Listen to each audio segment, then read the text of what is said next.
Hola a todos, ¿cómo están? Muchas gracias por escucharnos. En este episodio de El TDA Más Cerca estoy acompañada de Paola Aguirre. Paola Aguirre es una psicóloga especialista también en TDA. Ella también es TDA y especialista en autismo con 20 años de experiencia profesional.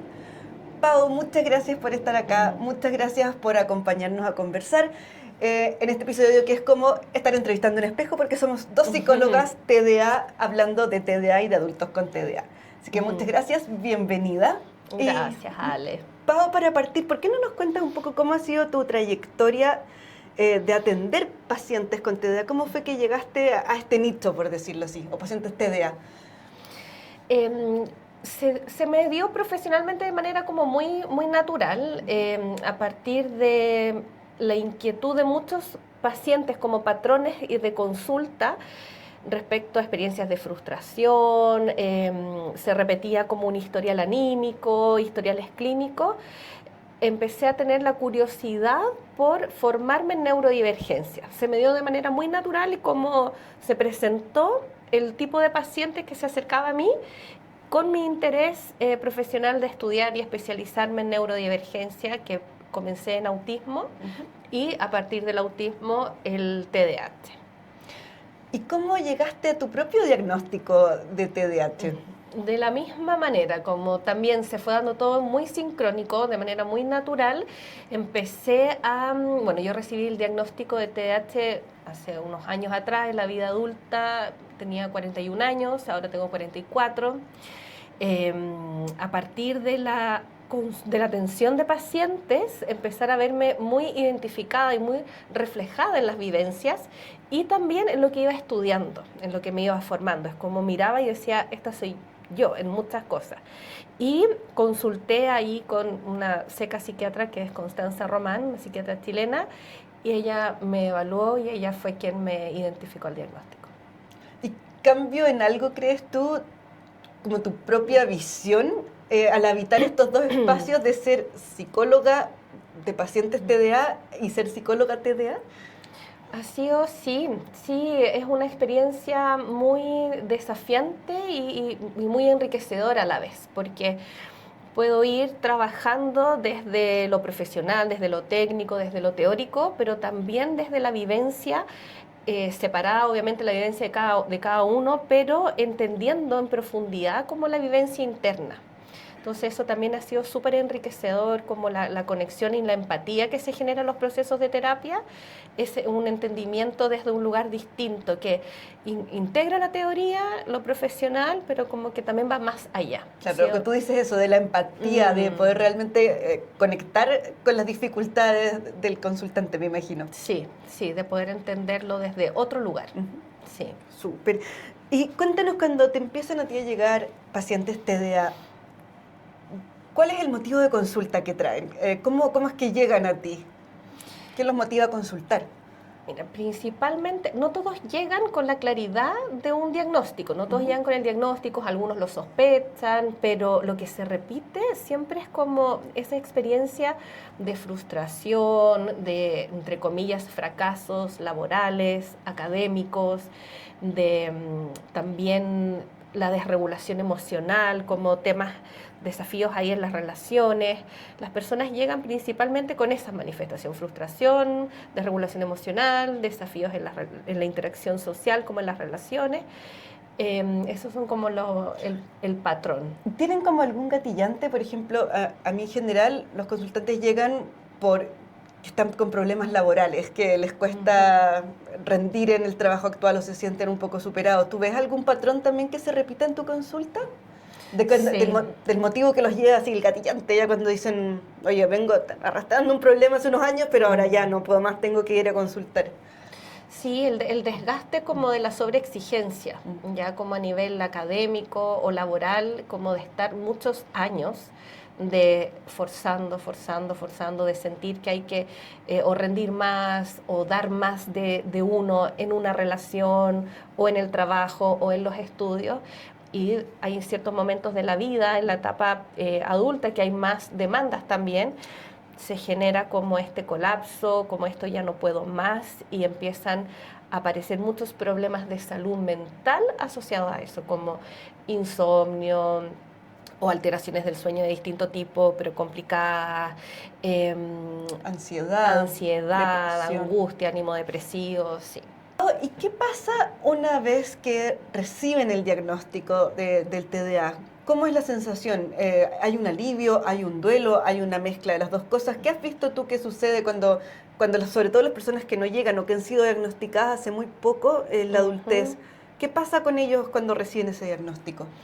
Sí, yo me atrevería a decir que inicialmente lo que he visto en mi experiencia clínica, que lo primero que aparece es un alivio, una sensación de alivio, de entendimiento, como de todo empieza a encajar, pero también es una mezcla con duelo, porque puede ser muy aliviador, pero también empiezas en el proceso de resignificar tu historia a tener el duelo de todo lo que no fue, de los apoyos que no recibiste, la comprensión que no tuviste de tu entorno, de ti misma, de ti mismo, las oportunidades que no se concretaron, lo que no pudiste lograr.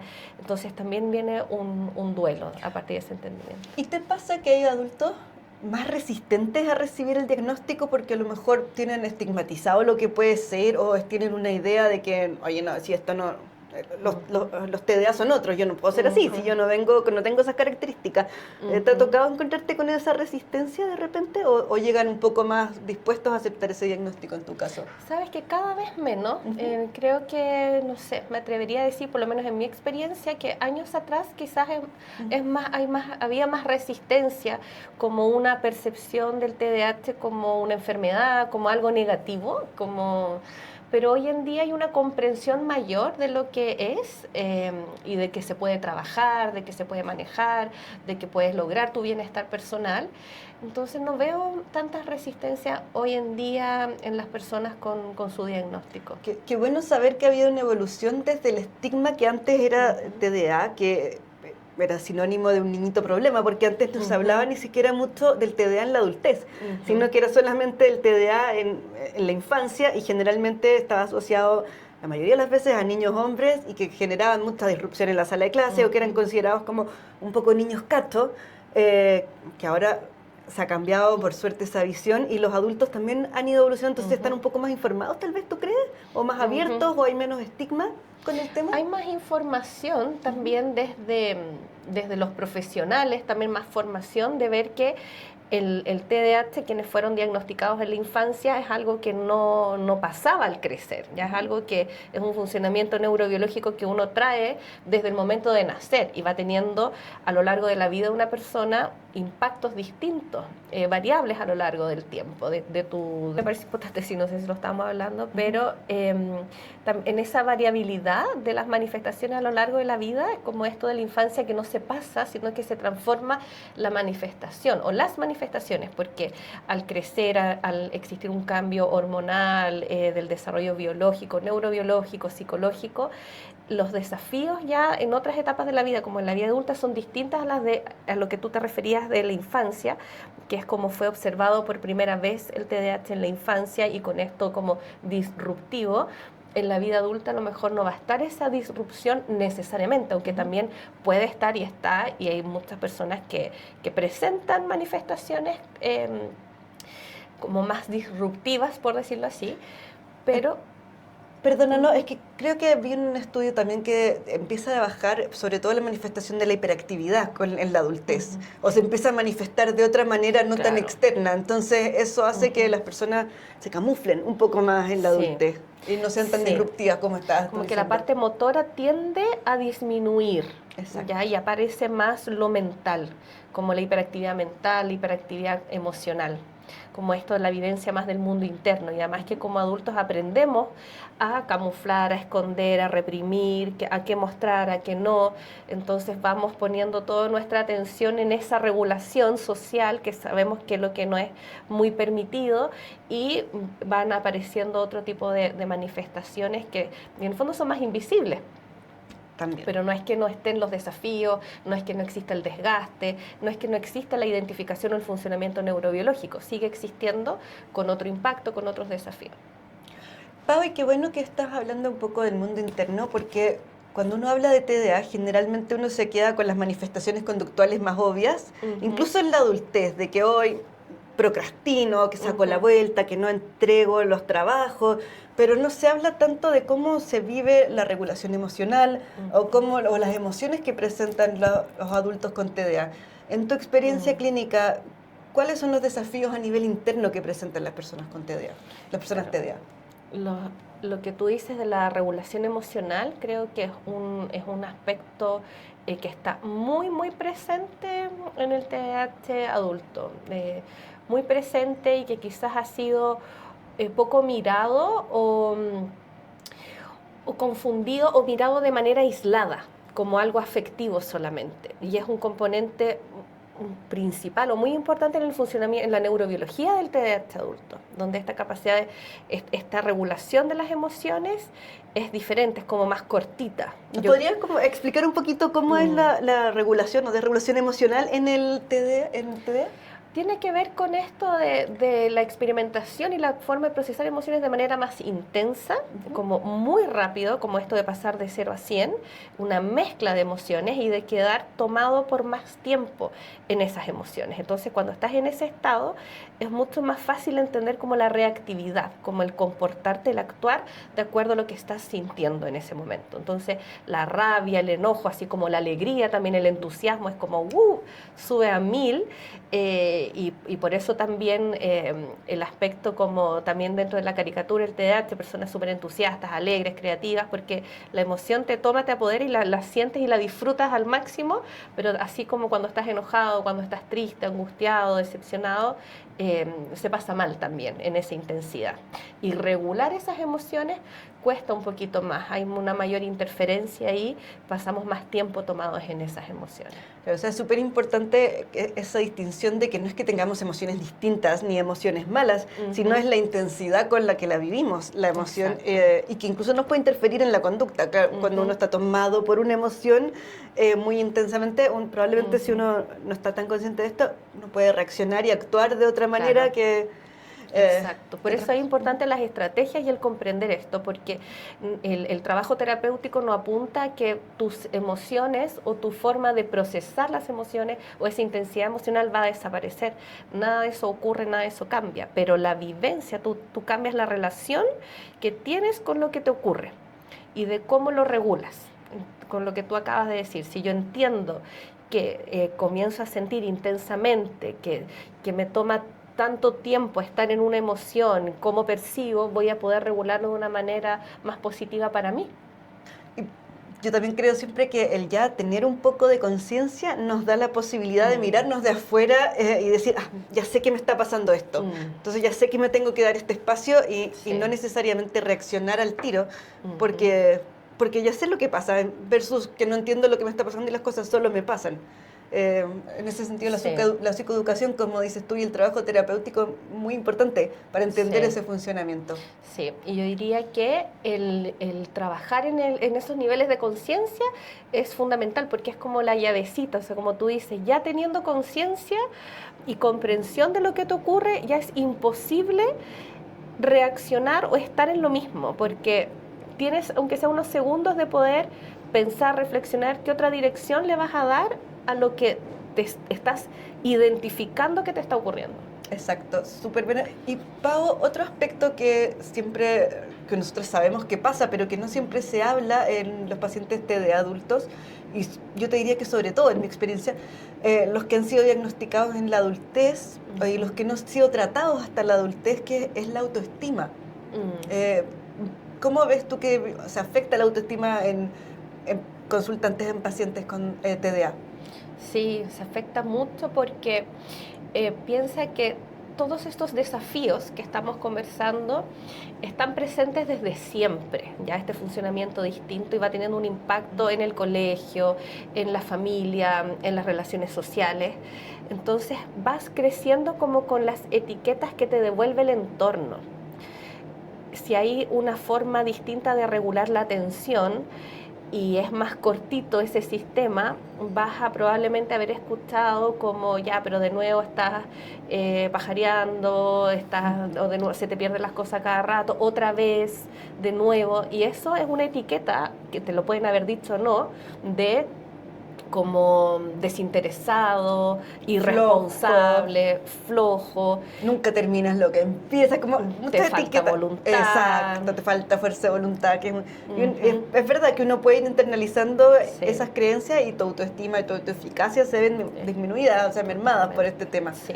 O sea, es un tema también, me imagino, a trabajar harto en terapia con... Sí, totalmente, porque en el fondo una vez que se reciba el diagnóstico, la importancia de eso es poder entender lo que necesitas y también poder de manera profunda resignificar tu historia, de manera realmente bien profunda. Es como ser consciente de todo lo que, de todo lo que creíste de ti, de todo lo que te hicieron creer, como sin querer, probablemente nadie quiso decirte algo de un mal lugar, o quizás te tocó una mala experiencia que sí también, pero puede que no haya sido desde un mal lugar, sin embargo uno internaliza defectos. Y eso claramente va formando tu autoestima, tu identidad. Eso va a afectar en la vida adulta, en el desempeño profesional, en las relaciones de pareja, porque tienes esas creencias internalizadas. Exacto, y uno actúa en base a las creencias que pueden. Por ejemplo, yo veo mucho en el ámbito laboral que si yo no me creo capaz de ejercer bien un cargo, ni siquiera voy a postular.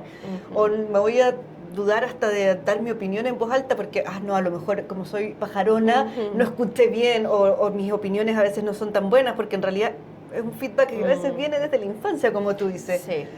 Y es como sutil poder identificarlo, porque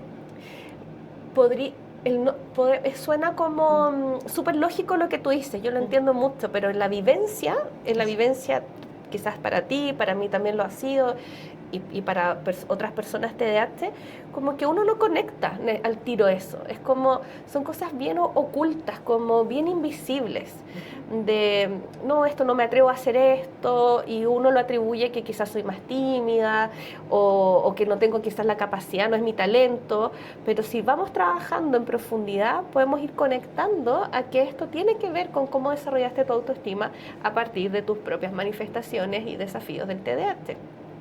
Tremendo, sí. Y hacerlo consciente es como se abre la posibilidad como a desarrollar tu potencial ahí. Y por eso es importante, ojalá, los diagnósticos desde la infancia para poder dar ese espacio de desarrollo, y si no lo tuviste, como en nuestro caso, que fue de adultas, se puede trabajar, podemos acceder a una vida con mayor bienestar, con mayor coherencia. Y también entendiendo que el TDA se manifiesta distinto en todas las personas, entonces no hay una sola guía práctica que les aplique a todos. Total. Cada uno se ve afectado y enfrenta distintas dificultades según las manifestaciones que vaya teniendo a lo largo de la vida en el TDA.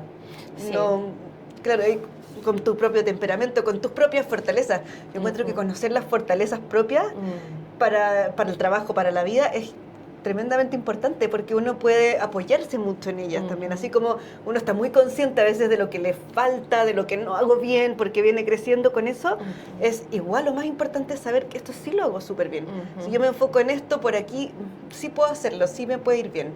Totalmente, totalmente. Mirar siempre mirar las fortalezas, o sea, mirar el cuadro completo de esto. O sea, como antes en un cafecito que estábamos antes de comenzar, hablábamos esto de no romantizar el TDAH como que, está todo perfecto, mi forma de ser y no pasa nada, no, pero tampoco patologizarlo. Tiene que haber un equilibrio en que hay muchas fortalezas, muchos recursos y también desafíos, y que en todos es distinto. Identificar los tuyos va a ser tu propio hilo conductor. Exacto, es como tu guía práctica de cómo manejarlo y de cómo aprender tú a sacarte provecho, en el buen sentido de la palabra. Sí. Estábamos hablando un poquito de eso, pero para retomarlo específicamente, ¿cuál crees tú que vendría a ser como el costo principal del diagnóstico tardío, de no haber sido diagnosticado de niño y haber tratado por profesional competente, no estigmatizando el TDA, y haber llegado a la edad adulta sin el diagnóstico y recién recibirlo a 35, 40, 45 años, que a veces 50 años que lo reciben recién el diagnóstico? Emocionalmente, ¿cuál crees tú que es el costo de no haberse tratado, no haber recibido ese diagnóstico a tiempo? Creo que son muchos, o sea, primero la falta de confianza en ti misma, en ti mismo, el desgaste crónico, como el estrés crónico, esto de estar funcionando siempre desde la exigencia, desde el valor como al rendimiento. Convengamos que estamos también en una sociedad que se valora mucho la productividad, claro, el rendimiento. Entonces son como las características más deseables, más valoradas. Las personas que sienten que no están a ese nivel, me imagino, la autoestima, claro, a veces se ve muy comprometida. Y por eso también muchos diagnósticos llegan tardíos, porque es ya cuando estás reventado o reventada. Entonces, como tu rendimiento siempre fue bueno, en el colegio, en la universidad, en el trabajo, nunca hizo ruido, pero nadie vio el sufrimiento interno, el costo, claro. Entonces llegamos a la vida adulta donde hay más demandas, más exigencia y ya esto es insostenible, llegamos a los diagnósticos y ahí también se abre una posibilidad de relacionarte de manera distinta con tu funcionamiento. No es dejar de funcionar en lo que quieres funcionar, sino que es desde qué lugar lo vas a hacer. De una mirada más compasiva. Yo creo que la compasión es una palabra tan amorosa para el TDA. Sí. Que no es lo mismo que lástima, obviamente, sino que es compasión. Sí, totalmente, compasión, comprensión, conciencia, y desde ahí ese empoderamiento para incorporar estrategias, para poder regular y para poder vivir tu vida con mayor bienestar, porque sí se puede vivir distinto siendo adulto TDAH. Y es súper buen tema. ¿Qué expectativas crees tú que traen los pacientes que consultan, los pacientes TDA que consultan? ¿Y qué expectativas tú crees que son razonables? ¿Cómo manejamos el tema de las expectativas? Porque también, como hablábamos antes, a veces las personas TDA tienen una visión un poco fantasiosa de lo que es una persona neurotípica. Y se imaginan el neurotípico una super persona que no se equivoca nunca, que lo llevan todo bajo control y todo súper ordenado, y tienen la expectativa de llegar a ser así. Y un error es fatal, no, de nuevo me equivoqué. Todo el mundo se equivoca, todo el mundo se distrae, todo el mundo procrastina, o sea, no hay una persona robot que nunca se equivoque, que nunca procrastine, pero muchas personas TDA yo veo que tienen estas expectativas. ¿Qué expectativas crees tú que traen o que llegan cuando consultan a ti? ¿Y qué expectativas crees tú que podemos darles realmente? Sí, muchos buscan como el resolver sus problemas, sus desafíos, como que esto se pase, ya como cúrame. Poder, claro, como eliminar esto, como el rechazo al malestar, que es súper comprensible, ya como por todo lo que implica. Pero ahí vamos trabajando en el proceso de que el funcionamiento no es algo que va a cambiar, es una mirada, es dar vuelta a la mirada, es como esto de transformar la manera en que me relaciono con mi funcionamiento. Entonces desde ahí me voy cuidando, desde ahí me voy dando estrategias para hacer lo que tengo que hacer, lo que quiero hacer desde otro lugar, desde mi forma, desde poder darte ese cuidado, esa atención y una mirada más expansiva también de esto, de cómo impacta en las emociones o cómo está relacionado, porque muchas personas no conectan la parte del déficit atencional como la parte propiamente tal de la atención con las emociones. Como que, entre comillas, el problema fuera solo el desafío para regular la atención, la concentración, y no es solamente eso. Entonces, también parte del proceso terapéutico en el que yo trabajo es poder integrar esa mirada, poder hacer ese reconocimiento de cómo impacta en todas las áreas de la vida y que este funcionamiento neurobiológico es la raíz. Cada uno de nosotros tiene una historia distinta. Entornos donde crecimos, donde nos desarrollamos, de familia, colegio, todo obviamente es distinto y eso también tiene un impacto, o sea, tampoco todo es TDA. Ya es importante entender la neurobiología, pero no todo es TDA. Entonces, acompañar un proceso desde esa mirada también, donde no vamos a hacer todo tan determinista, me parece que es importante como para aportar en el proceso a la persona respecto a sus expectativas. Sí, súper. O sea, nadie va a convertirse en un superhumano, pero sí uno puede transformar la manera en que uno se relaciona con uno. Exacto. Y eso ya genera un alivio tremendo. Sí, mucho. Súper. Sí. Pau, tú también tienes experiencia y especialización en autismo. ¿Nos podrías contar un poquito cómo, porque hay una, no sé, en inglés sobre todo que dicen como el ADHD, que es como autismo y TDA juntos. ¿Cómo coexisten autismo y TDA? ¿Cuáles son los cruces y cuáles son las diferencias tal vez entre autismo y TDA? ¿Nos podrías? Claro, ambas categorías son neurodivergencias, que es decir, que son funcionamientos neurobiológicos minoritarios respecto a la mayoría, y pueden darse juntos o se pueden dar separados, ¿ya? Son coocurrencias, el TDAH y el autismo, una coocurrencia muy frecuente, pero no necesariamente es así para todos. ¿Qué es lo que ocurre? Que hay muchas manifestaciones que son similares, porque en ambos está la parte de las funciones ejecutivas interferida, entonces, que es como lo más visible. Entonces uno se puede reconocer mucho en ambos y puedes como pertenecer a ambos identificaciones, o solamente a uno. ¿Qué es lo que hace la diferencia? La evaluación, el determinar el origen como neuropsicológico de lo que está detrás de esa manifestación, y la vivencia personal en relación a lo que te ocurre, porque puede estar interferido, puede estar la parte de las relaciones sociales, la parte atencional, pero el origen de eso es diferente y la vivencia de la persona es diferente en el autismo y en el TDAH. ¿Y cuando están juntos, autismo y TDAH? Casi, es como que fuera algo nuevo, es como en el fondo la vivencia, hay ciertos aspectos que uno como que compensa al otro, un aspecto se hace más difícil si es que hay un aspecto, por ejemplo, de cierta necesidad de consistencia que uno lo puede atribuir más al funcionamiento del espectro versus la dispersión en el TDAH. Puede que eso te genere mayores desafíos o compensación. En el fondo es como que se da como que surge un nuevo funcionamiento de ser en relación a la persona. Porque claro, uno y de nuevo, y es desde el estereotipo, lo que uno se originó sobre todo años atrás, cuando estos temas no eran tan conocidos, uno tendía a ponerlos en dos casillas casi opuestas. Claro. El TDA era el que no se puede regular, el disperso, el que no se puede concentrar, el que no tiene rutinas, y la persona con autismo o la persona autista era una persona que le gustaban mucho las rutinas, que tenía muchos problemas en las relaciones sociales. Entonces eran estereotipos muy marcados que parecía antiguamente que no coexistían, y hoy, como tú dices, se sabe que coexisten mucho. Mucho, sí, es muy frecuente.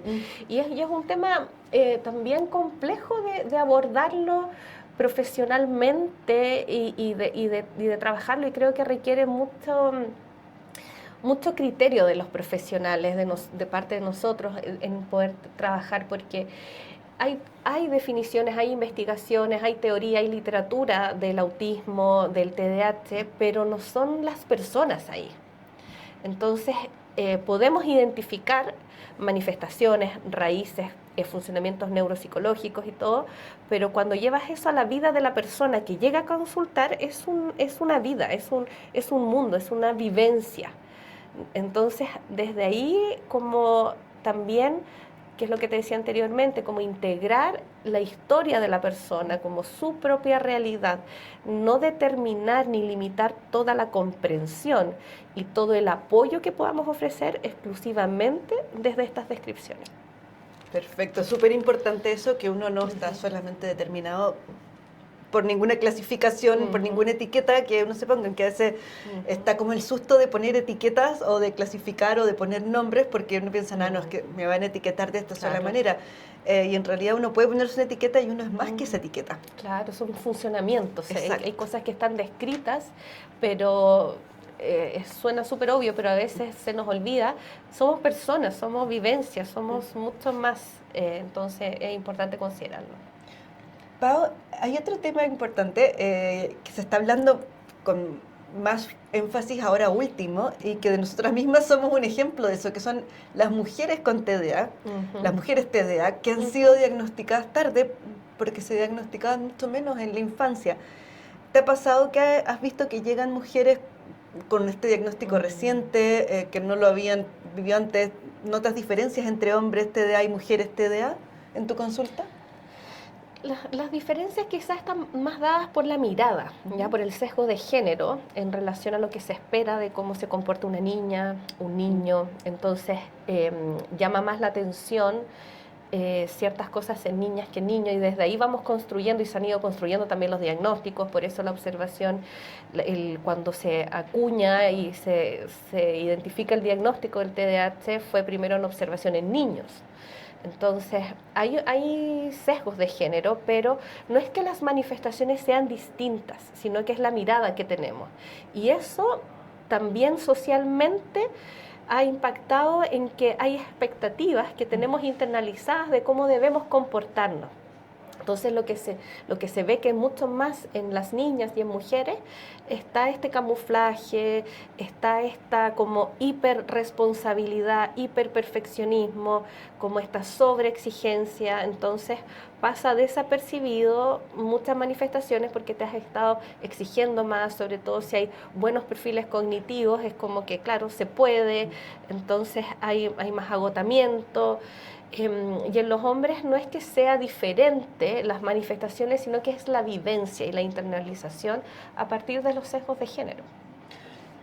Escuché la otra vez que una de las posibilidades de por qué se diagnosticaba menos en mujeres que en hombres, sobre todo antiguamente, era porque las clasificaciones estaban hechas, como el manual diagnóstico, así, el DSM, estaba hecho pensado en niños, hombres, varones. Sí. Dejando de lado un poco la vivencia y las manifestaciones, tanto en los varones que no son hiperactivos, en los hombres que no son hiperactivos, como en las mujeres que, como tú dices, tienden a comportarse de manera menos hiperactiva, menos disruptiva para el medio, entonces, y eso los empuja menos a consultar. ¿Tú crees que eso se mantiene incluso hasta la adultez? ¿Que las mujeres llegan menos pensando que son TDA? Yo creo que sí, que todavía existen los sesgos de género, en el fondo, que es lo que ha ido construyendo los diagnósticos y esta mirada externa. Y también la niñita hiperactiva también creció con esto de las niñitas tienen que ser tranquilas, estar calladas, no interrumpir. Pórtate como señorita. Pórtate como señorita, no trepes los árboles. Entonces, esa hiperactividad motora probablemente estaba, pero quizás estaba más controlada por una expectativa de género. Entonces, sí, yo creo que sí hay mucho desde el sesgo de género, pero no es que las manifestaciones sean esencialmente distintas en hombres o mujeres. Es más la mirada. Pau, 1.000.000 de gracias, ya vamos a ir cerrando, y para eso me gustaría pedirte, ¿qué consejo le darías tú a quienes nos están escuchando que han sido recientemente diagnosticados con TDA o que sospechan que pueden ser TDA? ¿Qué les aconsejarías tú a ellos? ¿Qué mensaje, qué palabras finales les dejarías? No pensar que estás exagerando,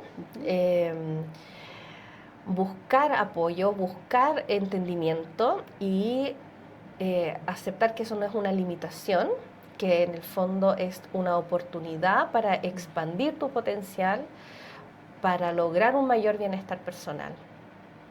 Súper, muchas gracias. Y eso viene desde la experiencia clínica y me imagino que también desde la vivencia propia. Totalmente, totalmente. Eso es lo que motiva y me tiene con la dopamina a 1000 en mi trabajo, porque es algo que me apasiona mucho desde lo profesional y de la vivencia personal, porque es el desafío que yo también tengo permanentemente, en el que también he estado trabajando conmigo misma. Nada mejor que la experiencia personal a veces para uno creer el cuento de lo que está haciendo. Tú, exacto, la misma pasión por el tema, la misma vivencia, pero una vivencia muy similar en el tema. Sí, totalmente. Pau, 1.000.000 de gracias por compartir tu experiencia, qué rico escucharte. Muchas gracias a todos por escucharnos y nos vemos en el siguiente capítulo.